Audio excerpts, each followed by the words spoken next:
کہ ایک شخص تھا بنو اسرائیل کا اور اس کا نام تھا کفل. اتنا گناہ گار, اس نے کوئی گناہ نہیں چھوڑا تھا. حتیٰ کہ ایک شخص آیا, حتیٰ کہ ایک عورت آئی اور اس میں مالدار تھا, اللہ نے مال دیا ہوا تھا, کہا کہ مجھے ضرورت ہے. تو اس نے کہا کہ میں تمہیں ضرورت پوری کروں گا, تو میری ضرورت پوری کرو. تو اس نے کہا ٹھیک ہے. جب رات ہوئی اور وہ عورت اس کے پاس آئی and they were about to commit adultery, وہ شیور کرنا شروع ہو گئی اور کانپنا شروع ہو گئی. اور عورت کہتی ہے کہ میں نے آج تک اللہ کی نافرمانی نہیں کی, اور یہ فعل ہی میں نے آج تک نہیں کیا, لیکن واللہ مجھے مجبوری نے اس جگہ پہ لے آیا ہے.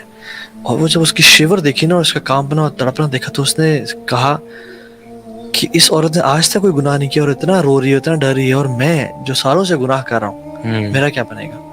اس نے اس کو بال پکڑایا اور کہا یہ تیرا ہے, نکل جائے یہاں سے, اور مصلی بچھا لیا اور رونا شروع ہو گیا. اور اتنا رویا کہ یا رب آج سے میں کوئی گناہ نہیں کروں گا, میں توبہ کرتا ہوں. اینڈ سبحان اللہ, اللہ نے اسی رات اس کی موت لکھی ہوئی تھی. He passed away the same night. And you know what's the miracle happened? اگلے دن ایک تختی پہ اللہ تعالیٰ نے اس کے دروازے پہ لکھا ہوا تھا قد غفر اللہ الکفل, کہ اللہ نے کفل کو جان لو کہ اللہ نے اس کو معاف کر دیا. یعنی ایک گناہ گار جو ساری زندگی گناہ کرتا رہا ہے, لیکن توبہ کی اس نے, اللہ نے اس کو معاف کر دیا. ایک اور حدیث میں آتا ہے کہ ایک شخص اتنا گناہ گار تھا کہ پورے معاشرے کو معلوم تھا یہ گناہ گار ہے, اور یہ گناہوں سے ریپینٹ نہیں کر رہا. سب نے مل کے ڈیسائیڈ کیا کہ اس کو جلا وطن کر دو اور نکال دو یہاں سے. حتیٰ کہ اس کو نکال دیا, پروویژن چھین لی, سب کچھ کر دیا, نکل گیا اپنے, تمہاری وجہ سے یہ جو ہے نا ہمارا ماحول خراب ہو رہا ہے. وہ نکل گیا, جنگلوں میں چلا گیا, کچھ تھا نہیں اس کے پاس. الٹیمیٹلی بھوک پیاس ویکنیس نے اسٹرائک کیا اسے, اور وہ گر گیا. اور وہ کہتا ہے کہ یا رب لوگوں نے مجھے در بدر کر دیا, میرے پاس کوئی آپشن نہیں ہے, کوئی سہارا نہیں ہے, اب تو ہی ہے, اب میں کیا کروں. اور پھر کہتا ہے کہ یا رب اگر تو مجھے پتا ہوتا نا کہ توبہ کرنے سے یا معافی مانگنے سے آپ کی گریٹنس میں کمی آ جانی ہے, تو میں آپ سے کبھی معافی نہ مانگتا. لیکن مجھے معلوم ہے کہ تیری گریٹنس میں کبھی کمی نہیں آئے گی, چاہے تو مجھے توبہ, چاہے تو مجھے معاف کر دے یا نہ کرے. تو العزیز, تیری بادشاہت میں کمی نہیں ہوگی, تو مجھے تو معاف کر دے. سو وہ مرا تو اللہ کے, اس نے ایک پروفٹ موجود تھے اس قوم میں, اللہ تعالیٰ نے کہا کہ جاؤ میرا ایک ولی ہے, اس کا جنازہ پڑھو, اس کا کفن اور دفن کا بندوبست کرو. So then the prophet went and he saw and he said یا اللہ یہ تو وہ شخص ہے, اور اللہ تعالیٰ نے بتایا کہ میں نے ایسے گناہوں کو معاف کر دیا. یعنی اللہ سبحانہ و تعالیٰ کہ ایک انسان پوری زندگی گناہ کرتا رہتا ہے, لیکن کبھی کبھی نا ریپینٹنس کے بھی نا لیولز ہوتے ہیں کچھ, ہے نا. کبھی کبھی کچھ لوگوں کی ریپینٹنس اتنی اسٹرانگ ہوتی ہے کہ وہ پچھلا سارا ان کا زیرو ہو جاتا ہے, اور وہ اللہ تعالیٰ کا ولی ایک دم بن گیا. دیکھو, اور وہ حدیث میں بھول کے بتانا, وہ آتا ہے کہ پروفٹ کو نے بتایا کہ اے نبی, اس نے تو اپنے لیے دعا کی, اگر یہ اسی سنسیریٹی میں اور اس طرح سے پوری مین کائنڈ کے لیے بھی دعا کرتا ہے, میں سب کو معاف کر دیتا. یعنی ہم لوگ وائی ڈو وی بلٹل دس توبہ. فرعون, حالانکہ فرعون ہے, اور جب مرنے لگا تو جبریل اس کے منہ میں مٹی بھر رہے ہیں کہ توبہ نہ کر لے. کیوں؟ کیونکہ معافی نہ مانگ لے اور اللہ کی رحمت اس تک پہنچ نہ جائے. وہ کیا کہتا تھا, انا ربکم الاعلی. And what about a person who says سبحان ربی الاعلی in his سجدہ؟ یعنی اس کا مطلب ہے کہ ایک شخص جس نے ساری زندگی جو گناہ کرتا رہتا ہے آج کل کی لائف میں بھی, وہ اور اللہ کا ولی بننے میں, اللہ کے بہت قریب سلیو بننے میں ایک توبہ کا کی دیر ہے صرف. آپ کو پتہ ہے وہ دوائے شافی جو کتاب ہے نا امام ابن القیم کی, وہ میں سمجھتا ہوں اگر کوئی بندہ ریپینٹنس چاہتا ہے نا, تو وہ کتاب جو ہے نا وہ بلا کتاب ہے. مطلب کوئی بندہ, وہ ایکچولی کسی نے ابن القیم رحمہ اللہ کو نا لیٹر لکھا تھا اپنی پرابلمس بتانے کے لیے, اس کے جواب میں انہوں نے یہ پوری کتاب لکھ ڈالی. اور یہ کتاب جو ہے سبحان اللہ میں نے 2 دفعہ پڑھی, just to be able to understand the wisdom of the book. اور اس میں سبحان اللہ انہوں نے ذکر کیا کہ کچھ لوگ ایسے ہوتے ہیں, جو کچھ گناہ گار ایسے ہوتے ہیں جو اللہ کے ولی ہوتے ہیں, جو اللہ کے ولی بن جاتے ہیں, اور کچھ گناہ گار ایسے ہوتے ہیں جو کہ ان کا گناہ ان کو جنت میں لے جاتا ہے. اور پھر وہ ایکسپلین کرتے ہیں کہ کوئی ایسے لوگ ہوتے ہیں جو گناہ کر کے جنت الفردوس میں چلے جاتے ہیں. یعنی آپ سوچ سکتے ہیں کہ بندے نے گناہ کیا اور جنت الفردوس میں چلا گیا. وہ کہتے ہیں کیوں ہوتا ہے ایسا؟ کیونکہ وہ گناہ کرتا ہے اور اس کے بعد اتنی ندامت ہوتی ہے, اس کو اتنی ندامت ہوتی ہے کہ کہتا ہے یار میں اپنی پوری زندگی بدل رہا ہوں. وہ بھی لائف کو چینج کرتا ہے, اور اس طریقے سے چینج کرتا ہے کہ وہ اللہ تعالیٰ کی فرما برداری میں آتا ہے, اور اس میں اتنی پیک پہ جاتا ہے کہ وہ اللہ کا ولی ہو جاتا ہے. اور یہ میں اکثر اپنی ورک شاپس میں بھی ایگزامپل دیتا ہوں کہ جس طرح ڈفرنٹ قسم کے بال ہوتے ہیں نا, ایک کبھی آپ کا فٹ بال ہوتا ہے یا ٹینس بال ہوتا ہے یا باسکٹ بال ہوتا ہے, ہر کسی کی ایک باؤنسنگ کی کیپیسٹی ہوتی ہے.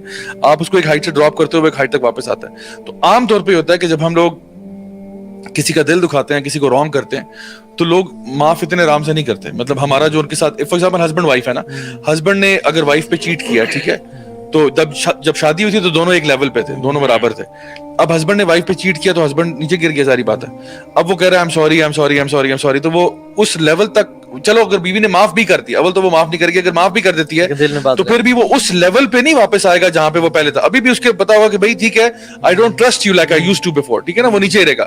ایک بندہ جب اللہ کی نافرمانی کرتا ہے, گناہ کرتا ہے, بڑے بڑے گناہ کرتا ہے, کبیرہ گناہ کرتا ہے, تو وہ بھی اب لیول سے نیچے گر جاتا ہے. حالانکہ اللہ تعالیٰ فرماتے ہیں وَلَقَدْ كَرَّمْنَا بَنِي آدَم, بنی آدم کو تو بائی ڈیفالٹ اکرام کیا ہوا تھا, وہ اس نوبلٹی سے گرا ہے. اب وہ کہہ رہا ہے توبہ توبہ توبہ, تو وہ نہ صرف اس لیول پہ واپس آ سکتا ہے, اس سے اوپر بھی جا سکتا ہے. اور یہی ابن القیم رحمہ اللہ فرماتے ہیں کہ کچھ لوگوں کی توبہ اتنی سنسیئر ہوتی ہے, اتنے دل سے وہ توبہ کرتے ہیں, اور اتنی وہ ان کی لائف کو چینج کرنے والی توبہ ہوتی ہے کہ وہ اللہ کے ولی بن جاتے ہیں. اور یہ میں سمجھتا ہوں کہ ہمارے جو بھی ویورز لسنرز ہیں وہ اس چیز کو اپنے ساتھ نتھی کر لیں کہ یار اگر کبھی زندگی میں غلطی ہوئی ہے نا, یار ہم سب گناہ گار ہیں, ہم کون سے کوئی یعنی فرشتے پیدا ہوئے ہیں, ٹھیک ہے, ہم سے غلطیاں ہوئی ہیں, ہم جے ڈیز جن کو کہتے ہیں دور جاہلیت گزرا ہمارا, لیکن الحمدللہ اللہ کا بہت بہت کرم ہے کہ اللہ تعالیٰ نے اتنا عقل عطا فرمائی کہ بھائی چینج کرو اپنے آپ کو, اپنے ویز کو چینج کرو, اللہ سے توبہ کرو, اپنے ویز کو بدلو.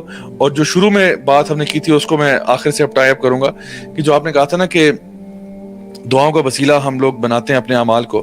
آپ کو پتہ ہے میں اکثر اپنی دعاؤں میں نا اپنے کچھ چیزوں کو وسیلہ بناتا ہوں کہ اللہ فلاں چیزیں نا کسی کا باپ بھی نہیں میرے سے چھڑوا سکا, اور میں نے اگر چھوڑی صرف تیرے وجہ سے, ورنہ دیر از نو ادر وے.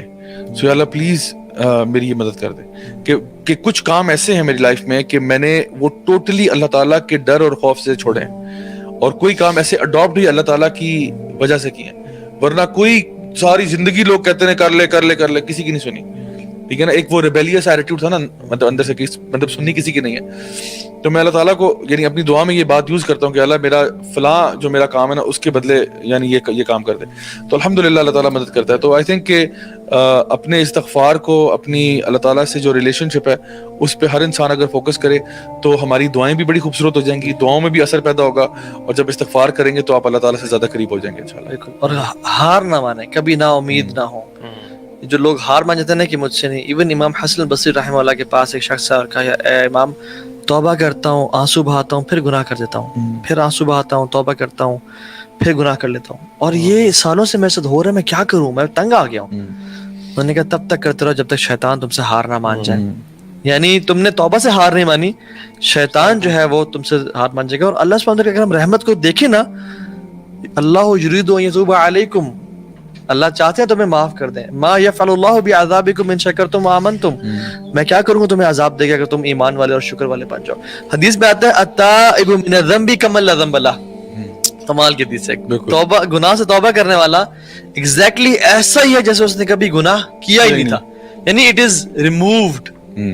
اور حدیث میں ایک اور چیز ہے کہ 6 گھنٹے تک یعنی 6 ساعت تک لکھا نہیں جاتا اس سے گناہ کہ میرا بندہ ریپینٹ کر لے اور توبہ کر لے. اور وہ جو مجھے تو سب سے Dear brother and sister, subscribe our channel Ta Fans for more beautiful videos. Jazakallah khair.